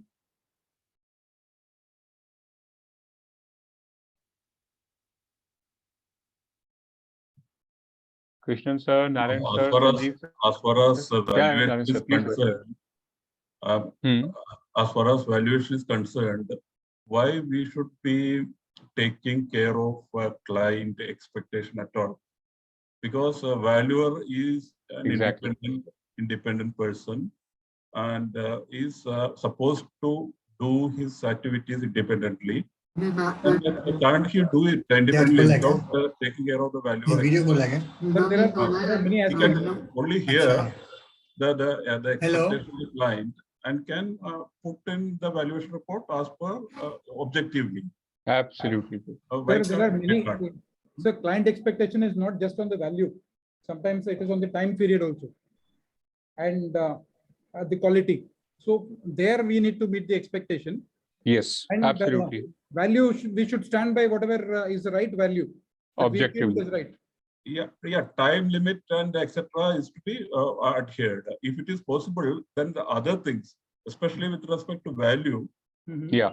so there is no why one should be meeting. We should never compromise. Yes, sir. Absolutely right. And absolutely right. Yes, sir. Narayan sir, please go ahead. You were saying something. Yeah, that's all. Thank you. Yeah. Okay. See, in land and building, see, there is a variation of some rates depending upon the quality, location, other things. Correct. Correct. Plant and machinery, there cannot be because you have to apply a certain depreciation depending upon the age of the machine and the type of the machine for which you are going to apply the depreciation. There you cannot change. But how can we meet the client expectation that way? We cannot. In my opinion, it cannot be done. Sir, you are talking, but you are talking can we only about the withdraw all the jobs? My question is that one. Sir, client expectation will not just be on the amount of valuation amount. It will also depend on how fast they want the valuation and what quality of valuation. So there and all you can meet the expectation. You don't have to meet the expectation of whatever value they have in mind. I tell you, I'm in this business for last 26 years. Sure. I find, supposing if we quote some fees, 50% of the what is applicable as per the what you call government rates, whatever is applicable, they run away. They don't come to us. They want only 4 lines or 5 lines. This is your value, and they are not bothered about the quality of the job. What to do? So these are their expectations. How to resolve this problem? That is difficult to resolve, sir. That assignment you have to reject it. Even yesterday, I quoted some fees about 50%. 50% fees, and in one of the case, I reduced by 50,000. The fees was going as per the government rates. It was going in more than 1 lakh. I said, I will charge you 60,000. Even then, they didn't come. Then somebody pointed out, but these are very miser people. You have to be very careful. Then I said 50,000, including GST. Still didn't come. They are not bothered about the quality. They are bothered about the money, how much you are charging. What to do? That is their expectation. Apart from, they are not bothered about the quality of the job or whatever you do. And people are there who doesn't have even neither the what you call income tax nor IBBI certificate, nothing. But they are doing it. I do not know how the government is encouraging, how the banks are accepting all these things. And can we solve this problem? I think, sir, in my view, I mean, you discuss about a lot of problems, but if I specifically talk about client expectation part, I think as we all are discussing, it is very important to remain very, very objective and provide a very independent and fair value. If we stick to that, I think that our job is done. I don't think we can go beyond that. As far as fees is concerned, my personal view is that it'll keep on varying case to case basis. So of course, yes, sir, go ahead. No, case to Yeah, case. so let me tell you, I was offered a job and they said the value of the machine in their opinion was 50 crore. It means it must be a huge plant. Correct. Yeah. About 10 years old. It means the 10 years I have to apply depreciation depending upon the type of the use, whether it is 1 shift, 2 shift, 3 shift, whatever it is, and all those things. But 50,000, 1,000 per crore, and that too we have to travel 100 kilometers one side and go in there and do and see the machine, see other things, take the data, then come back and prepare the report, and 50,000 is too high. Sir, I also face a similar situation where one of the clients was saying, he has a factory unit at 2 places which has to be visited. I also quoted him a figure similar to what you had quoted. He was saying there is somebody who is willing to do it at 20,000, 25,000. I told him, go ahead, get it done. That is what I did also. I said nothing doing. I know my quality of job. It has accepted. That is why I'm there for the last 26 years. At some stage, if we start charging lower and lower fees, yes, our quality. Sir, I have carried out more than 50,000 jobs in my life. More than 50,000 jobs. But I'm facing these problems because everywhere I cannot compromise on my fees. Because I have got another my supporting staff to do other things also. I have to pay salary, I have to pay traveling, I have to pay computer peripheral, I have to pay everything, rent, electricity, everything. So I have to calculate all those things when I quote my fees. Whatever in the parameters of the government rates given to us, within that we quote. And still quoting 1/5 or 1/10, still people don't accept. These are their expectations. True, sir. Okay. One of my question. Actually, I have to do valuation of a mall at Patna, which values will approximately come around 650 crore. What should be the genuine or government type of that valuation? Approx 650 crore mall at Patna. I don't know if I mean I'll definitely don't have any input on this. A very big mall or what? Yeah, it's a big mall, like you may say the Central Mall, Patna. The valuation will roughly come around 650 crore. 50 crores, very big amount, sir. I don't think. Yeah. Bombay also you may have this kind of valuation. No, actually, since it is a high value case, the bank has done three internal valuation and three external valuer need to do the valuation. The bank has told that the valuation come from their end is 685 crore. And bank had told me you may ask anything, approximately 35,000 from the agency, from the applicant. I told frankly that how come, means 35,000 isn't very low for 650 crore valuation. Correct. It's very low, sir. And the risk involved also is going to be very high, huh? Yeah. Because even if you be out by 10%, 65 crores. Yeah. And if the value is 200 crores and you end up giving 600 crores, tomorrow you will be prosecuted. Exactly. So regarding 1,000 is not worth it at all. I'll just add one point here. I think if you look at this company's rule valuation, section 247 subsection 3, it says very specifically that if there is any kind of a default by the valuer, the minimum fine which you will be which you have to pay is 50,000 rupees, right? So in my view, let's say if it is a fraud, which obviously not be the case, but in fraud it is much higher. But if I go with that principle, and that is what sometimes I try to apply depending on what is asset value broadly, at least 50,000 should be the case. At least I should be able to cover what I'll be have to return my fees, or maybe I have to pay as a fine. So that is to the least. Actually, one of the external valuer is the ex-employee of that bank, and he has charged 40,000 and he is doing the project. I think this undercutting will always be there. So I don't see any. We have to stick to our. These few people, the valuation fees are going lower day by day. I know. I think Narang sir was trying to say something. Sir, you had something to say? You were trying to say something, sir? No, sir. I said every job you cannot surrender. Every job you Correct. take what to do, how to satisfy the client. As high as inaccessible El Dorado. I know. That's a hard truth somewhere we'll have to live with. We have to live with conditions and compromise somewhere with the fees only. Am I audible? If you want to survive, you have to compromise with the fees only. And nothing. Am I audible? I think Asim sir is trying to say. Yes, sir. Please go ahead. Yeah, actually, I want to add something regarding client expectation.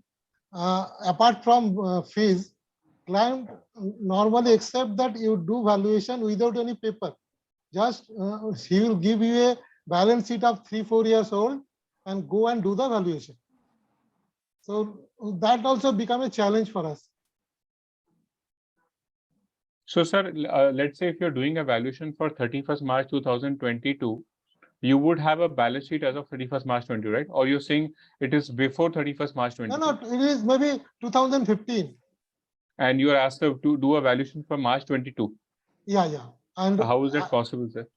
Now that's what I'm saying. That is a challenge basically, because that factory is closed for 5-6 years and they have not done anything on it, and they are not selling anything. No FAR, no list of machinery, nothing. No, but even if you go to the factory, you will see only a security guard who is employed only 3 months earlier. That means he also doesn't know anything about the machinery. And again, you have to do the valuation. No, so, but this is a challenge for us actually. So the balance sheet is in IBC, 80% cases are like that. I know. Yes, I agree.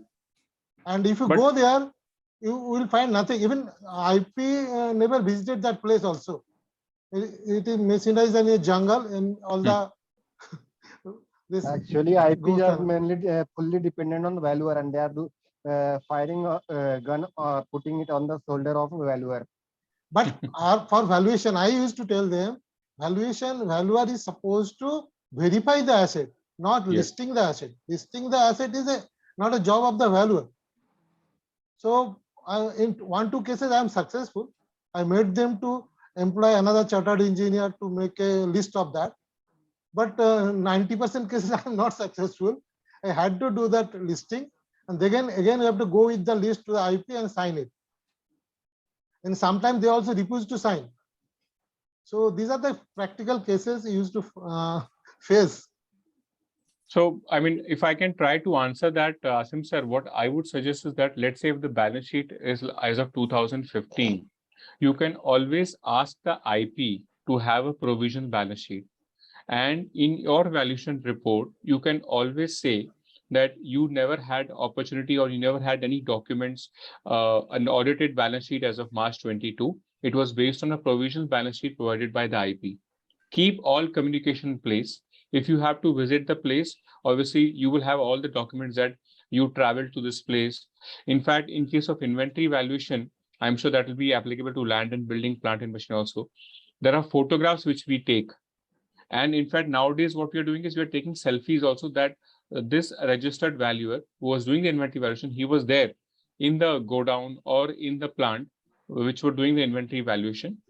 And basis that, we attach all the documents, if they had any purchase invoices, if there is a specific type of material where we need an expert, we can employ the expert also.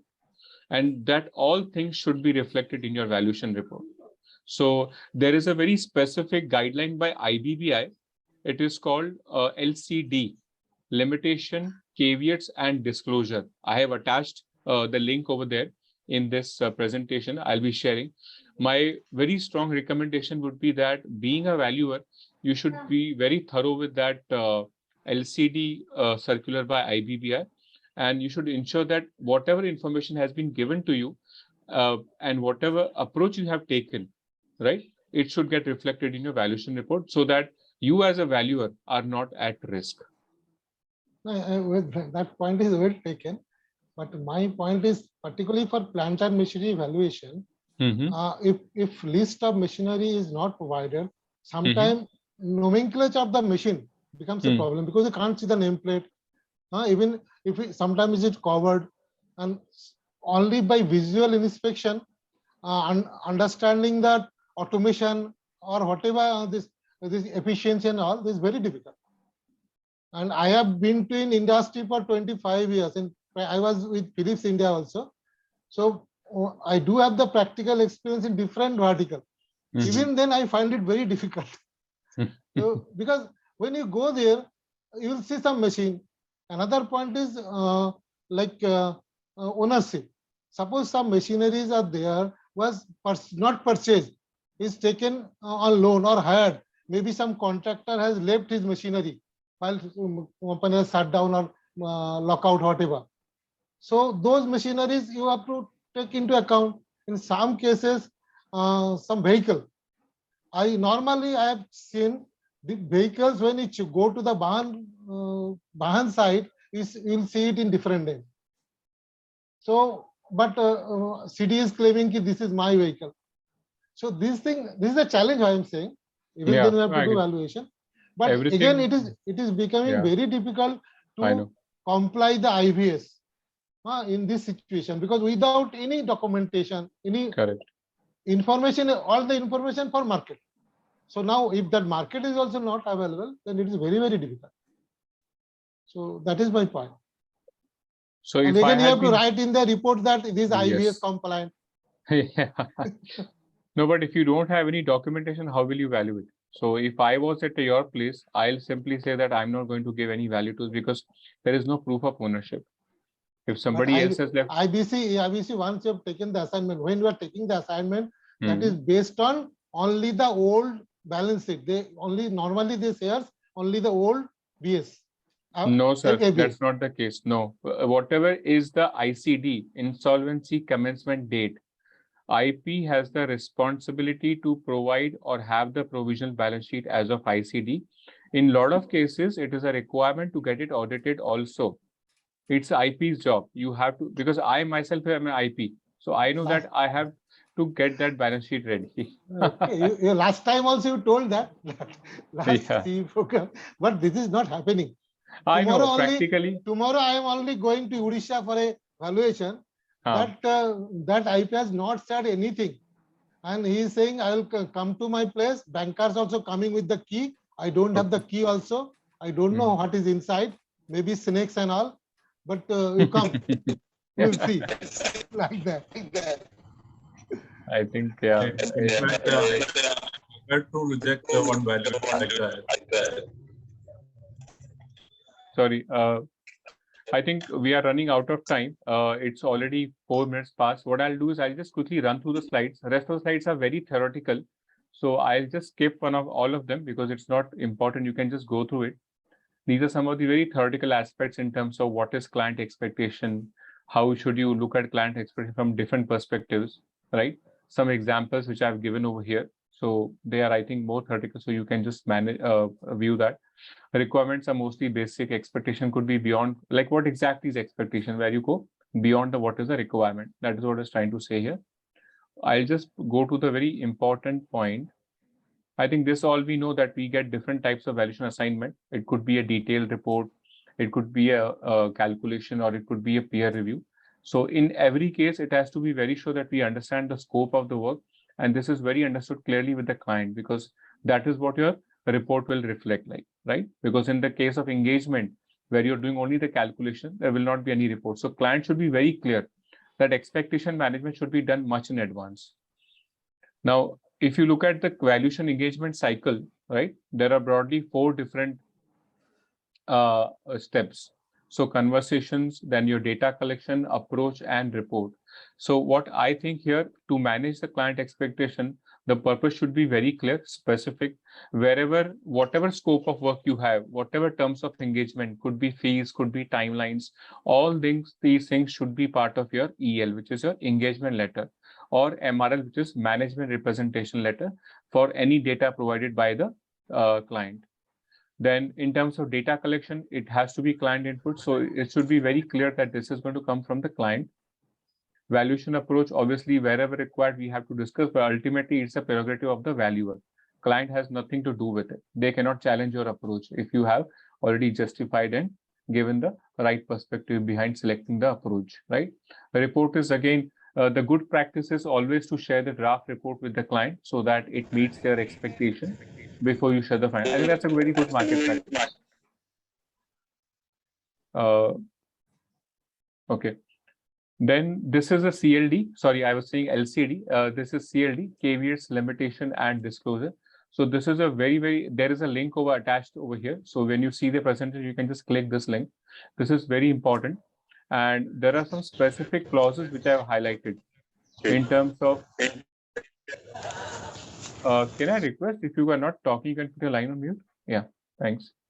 So the accuracy of information, that you're not going to do any audit, right? I'm sorry, can I request if you can put your line on mute, please? Galaxy J2, sorry, I don't know what is the name. Can I request you put your line on mute, please? Okay, so please go through this circular. It's very important. There are certain caveats which should be part of your valuation report, and it is a very healthy practice to discuss with the client in advance, that right? Like who would be using the report, right? What is the purpose of the report? And these would be certain parameters or specific points which you will be putting in the report. It should not be a surprise for the client later. And also in terms of any information shared or any accuracy, that is not a value's responsibility, it is a client's responsibility. So with that, few quick takeaways: transparency, clear and specific scope of work, purpose of engagement, charging reasonable fees based on the scope of work. Again, this depends on case-to-case basis. Professionalism, timely deliver report, ensuring discussion of draft report with the management, with the client, before the final report is published, and ensuring compliance with the valuation rules or any statute under which you have to do the valuation. So with that, I think we are done. But in case if anybody has any questions, anything to add, please share. We can spend a couple of minutes more and then we can close the session. Anybody wants to share any anything, any experience? Anybody?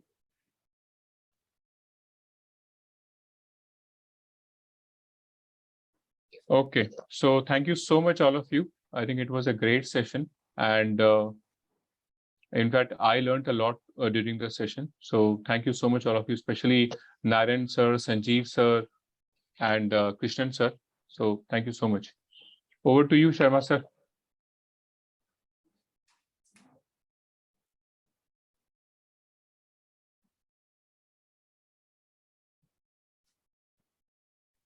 I think Sharma sir, You are muted, sir. You are on mute, sir.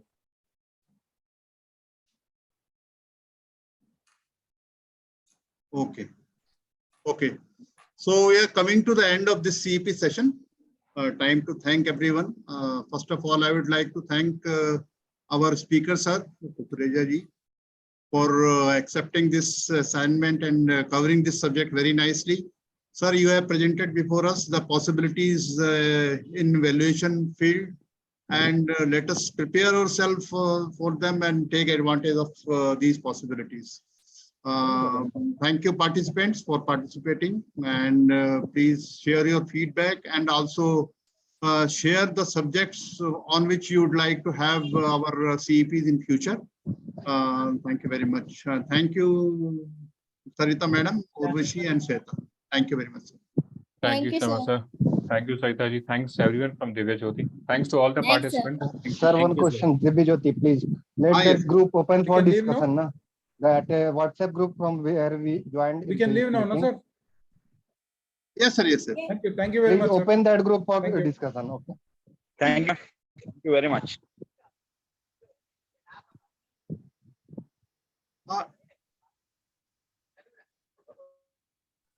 Please. Hello.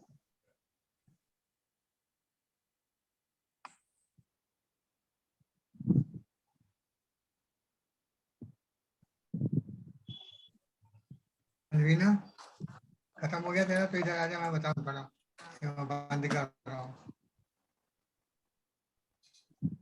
अब इसको बंद क्या करने का है, सीधा close करने का यहाँ से।